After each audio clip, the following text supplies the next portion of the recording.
அஸ்ஸலாமு அலைக்கும் வரஹ்மத்துல்லாஹி வபரகாத்துஹு. அன்புள்ள சகோதரர்களை, இந்த மார்க்க கேள்வி பதில் தளத்துல சகோதரர் ஆபித் அவங்க நல்ல ஒரு கேள்வி கேட்குறாங்க. அவங்க 2 பதிவா போட்டிருக்கிறாங்க. நிறைய பிக்சர் மெசேஜ் என்ன செஞ்சிருக்கிறாங்க போட்டிருக்கிறாங்க. இவங்களுடைய கேள்வியினுடைய சாராம்சம் என்ன அப்படின்னா, நான் இது நாள் வரைக்கும் தௌராத், இன்ஜில், ஜபூர், ஃபுர்கான் இப்படிதான் நான் நம்பிக்கொண்டிருந்தேன். ஆனா குர்ஆன்ல ஃபுர்கான் என்று சொல்லி வேற முந்தைய வேதங்களுக்கும் ஃபுர்கான் சொல்லப்படுது. ஆனா அர்த்தம் எல்லாம் ஒன்னா தான் இருக்குது. அதாவது பிரித்து அறிவித்தல் அப்படிங்கிற அர்த்தம் தான் இருக்குது. ஆனா முந்தைய வேதங்களுக்கும் ஃபுர்கான் சொல்லப்பட்டிருக்குது.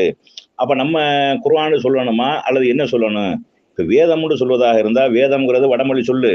அது வேதாங்கிறது இந்த மத நூல்களை குறிக்கக்கூடியதா இருக்குது. இப்ப நம்ம என்னன்னு சொல்றது? நூல்னு சொல்லலாமா?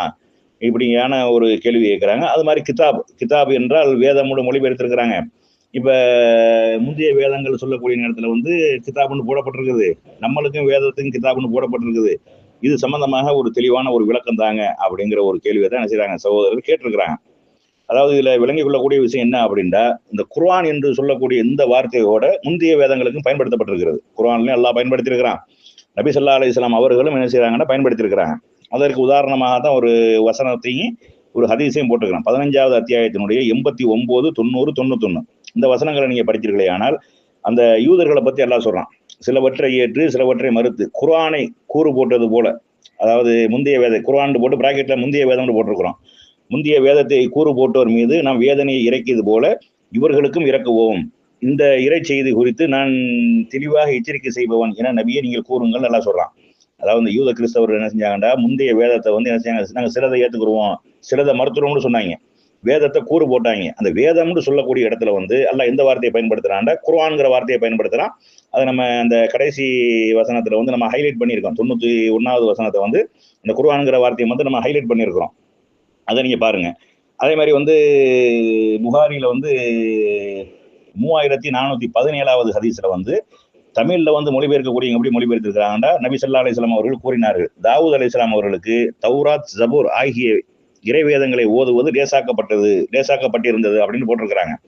ஆனா மூலத்துல என்ன போட்டிருக்குண்டா, தாவூத் அலைஹிஸ்ஸலாம் அவர்களுக்கு குர்ஆன் ஓதுவது லேசாக்கப்பட்டிருந்தது அப்படின்னு தான் குர்ஆன் மூலத்துல வருது. அந்த குர்ஆன்ங்கிற வார்த்தையை நம்ம என்ன செஞ்சிருக்கிறோம், உங்களுக்கு ஹைலைட் பண்ணியிருக்கிறோம். அப்ப குர்ஆனும் என்று முந்தைய வேதத்திற்கும் பயன்படுத்தப்பட்டிருக்கு. ஆனா இதுல விளங்கி கொள்ளக்கூடிய விஷயம் என்ன அப்படின்னா, அல்லாஹ் நமக்கு சொல்லக்கூடிய நேரத்திலையும் ஃபுர்கான்ங்கிற வார்த்தையை பயன்படுத்தினான். ஸஹ்ரு ரமலான் அல்லதி உன்சில ஃபீஹில் குர்ஆன் ஹுதன் லின்னாஸி வ பய்யினாத்தின் மினல் ஹுதா வல் ஃபுர்கான். அப்ப குர்ஆனும் அதே அந்த வசனத்திலே குர்ஆனும் வருது, ஃபுர்கானும் வருது. அப்ப இந்த இடத்துல ஃபுர்கான் வரக்கூடிய நேரத்துல பிரித்தறிவித்தல், நன்மை தீமைகளை சரியான முறையில மக்களுக்கு தெளிவுபடுத்துதல் அப்படிங்கிற அர்த்தம் இதுக்கு வருது. ஸஹ்ரு ரமலான் அல்லதி உன்சில ஃபீஹில் குர்ஆன், இந்த ரமலான் மாதத்துல அந்த திருக்குர்ஆன் அருளப்பட்டது, இறக்கப்பட்டதுன்னு குர்ஆன் சொல்லிட்டு அதுக்கப்புறம் என்ன செய்யறான், ஃபுர்கானுங்கிற வார்த்தையும் பயன்படுத்துறான். இது ரெண்டுமே ஃபுர்கானுங்கிறதும் குர்ஆனை குறிக்கக்கூடியதுதான், கிதாப் என்றாலும் குர்ஆனை குறிக்கக்கூடியதுதான். நீங்க முத சூரத்துல் பக்ராவுல முதல் வசனம் என்ன, அலிஃப் லாம் மீம் தாலிகல் கிதாப். அலிஃப் லாம் மீம் விட்டுருவோம், அதுக்கு அர்த்தம் இல்லை. அலிஃப் லாம் மீம் தாலிகல் கிதாப் லா ரைப ஃபீஹி ஹுதன் லில் முத்தகீன், இது இறை வேதமாகும், இதில் எந்த சந்தேகமும் இல்லை, முத்தகீன்களுக்கு இது நேர்வழி காட்டும். அப்ப அந்த அல்லாஹ் அந்த குர்ஆனை இறை வேதம்னு சொல்வதற்கு தாலிகல் கிதாப்னு தான் சொல்றான். இது இறை வேதமாகும் அப்படின்னு என்ன செய்யறான், அல்லாஹ் சொல்லி காட்டுறான். அப்ப குர்ஆனை குறிப்பதற்கும் கிதாபுங்கிற வார்த்தையும் பயன்படுத்தப்பட்டிருக்கிறது.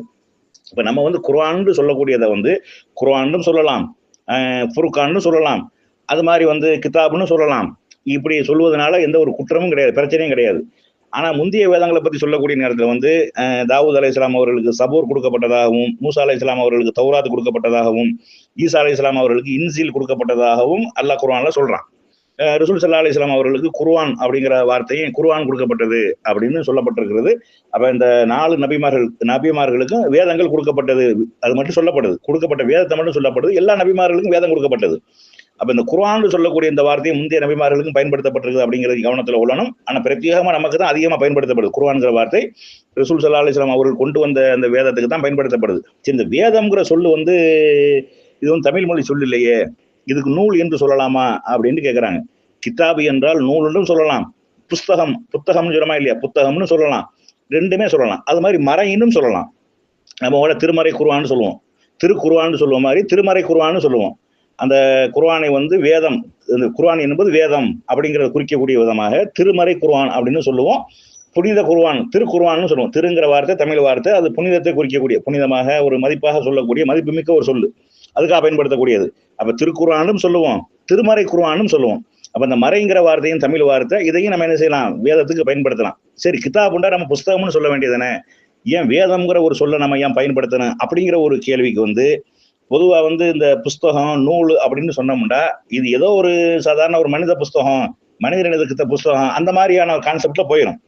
வேதம் என்று மக்கள் வேதம் உண்டா இறைவன் புறத்திலிருந்து வந்ததுன்னு தான் அந்த வேதத்துக்கு உண்டான ஒரு சொல்லுக்கு அப்படிதான் மக்கள் நம்பி இருந்தாங்க. தமிழ் மொழியை பொறுத்தளவுக்கு இந்த வேதம் அப்படிங்கிற சொல்லு வந்து வடமொழி சொல்லாக இருந்தாலும், ஏன்னா இந்த சாம, யஜூர், அதர்வன இந்த மாதிரியான வேதங்கள் இருக்கா இல்லையா, இந்த மாதிரியான வேதங்கள் வந்து அறிமுகப்படுத்தக்கூடியதெல்லாம் வேதா அப்படின்னு இங்கிலீஷ்ல என்னது இந்த வடமொழி சொல்லா வந்து வேடா அப்படின்னு போட்டிருப்பாங்க. அது வேதம்ங்கிறத வந்து தமிழ்ல என்ன செய்வாங்க சொல்லுவாங்க, பொதுவாக தமிழ்ல பயன்படுத்தக்கூடிய மறைங்கிற வார்த்தையை பயன்படுத்துவாங்க. அந்த சாஸ்திரம், வேதம் இதுகளுக்கு வந்து மறைங்கிற வார்த்தையும் பயன்படுத்துவாங்க. இது வடமொழி சொல்லாக இருந்தாலும் வேதம் என்று சொல்லை வந்து மக்கள் எப்படி நம்பினார்கள் என்றால், அதுதான் இறைவன் புறத்திலிருந்து வந்தது அப்படிங்கிற ஒரு நம்பிக்கை அவர்கள்ட்ட இருந்தது. அப்ப குர்ஆன் என்பது இறைவன் புறத்திலிருந்து வந்த காரணத்தினாலதான் இதை வேதம்னு சொல்றோம். கிதாபுங்கிறதுக்கு புஸ்தகம்னு அர்த்தம் இருக்குது. வேதம்ங்கிறால் புஸ்தகம் தான்.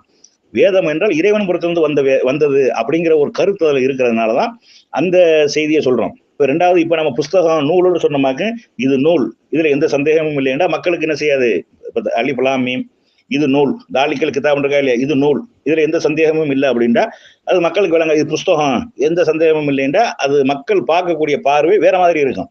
இது வேதம், இதுல எந்த சந்தேகமும் இல்லை அப்படின்டா அப்ப இறைவனை பொறுத்திருந்து வந்தது அப்படிங்கிற ஒரு எண்ணம் அதுல ஏற்பட்டு விட்டது. ஆல்ரெடி முன்னாடி ஏற்படுத்தப்பட்டு விட்டது. அதனால வேதம்னு சொல்ற தப்புலாம் கிடையாது. அதே மாதிரி அஹ்லுல் கிதாப் வேதமுடையவர்களேன்னு சொல்றோம். புஸ்தகத்தை உடையவர்னு சொன்னா விளங்குமா? குர்ஆன் நூல்களை உடையவரே, குல்யா அஹ்லுல் கிதாப் அப்படின்னு வரும் குர்ஆன்ல. அப்ப அஹ்லுல் கிதாப்னா வேதம் உடையவர்னு சொன்னமாக முந்தைய வேதங்கள் இறக்கப்பட்ட மனிதர்களை பத்தி பேசுது அப்படின்னு நம்ம விளங்கிக்கிறோம். நூல்கள் உடையவரே அப்படின்டா யாருக்கு விளங்காது. புஸ்தகத்தை உடையவரே, எந்த புஸ்தகத்தை உடையவர்னு மக்கள் கேள்வி கேட்பாங்க. அப்ப வேதம்ங்கிறது மக்களுக்கு பரிச்சயமாக இறைவன் புறத்திலிருந்து தான் வந்தது என்பதை விளங்கி கொண்டிருக்கிற காரணத்தினாலையும் அதை வேதம்னு சொல்வது தவறு கிடையாது, பிரச்சனையும் கிடையாது. அது வேதம்டா இறைவன் புறத்திலிருந்து வந்தது, புஸ்தகம்டா ஏதோ மனுஷன் எழுதுனது, நூல்டா ஏதோ மனிதன் எழுதுனது இப்படிங்கிற ஒரு மனப்பான்மை எண்ணம் மக்களிடத்தில் இருந்த காரணத்தினால், அப்ப வேதங்களை குறிக்கிறதுக்காக இறைவன் புறத்திலிருந்து வந்தது எதையெல்லாம் நம்புறாங்களோ அதை குறிப்பதற்கு வேதம்ங்கிற வார்த்தையை பயன்படுத்தினாங்க.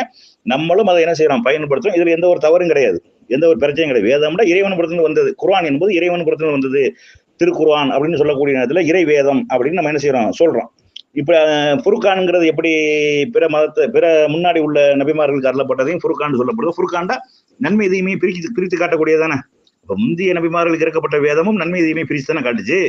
அப்ப அந்த இடத்துல அந்த வார்த்தையை தான் பயன்படுத்தணும் அப்படிங்கிற அடிப்படையும் என்ன செய்யணும், விளங்கி கொள்ளணும். அதனால வந்து குர்ஆனை வந்து புனித நூல்னு சொன்னாலும் பிரச்சனை இல்லை, இறைவனின் புறத்திலிருந்து வந்த நூல்னு சொன்னாலும் பிரச்சனை இல்லை, இறைவன் புறத்திலிருந்து வந்த புஸ்தகம்னு சொன்னாலும் பிரச்சனை இல்லை, இறைவன் புறத்திலிருந்து வந்த வேதம்னு சொன்னாலும் பிரச்சனை இல்லை. ஆனா இது மக்கள் மத்தியில் எது பரிச்சயமாக இருக்குது, இதை சொன்னோம்னா இது இறைவன் புறத்திலிருந்து வந்ததுன்னு எப்படி நம்புறாங்க அப்படிங்கிற அடிப்படையில் சொல்வதாக இருந்தால் இது வேதம் இறைவன் புறத்திலிருந்து வந்தது அப்படிங்கிற ஒரு கான்செப்ட் தான் சரியான கான்செப்ட். அதான் மக்கள் நம்பி வச்சிருக்கிறாங்க அப்படிங்கிற அடிப்படையில் தான் செய்யப்படுது, சொல்லப்படுது.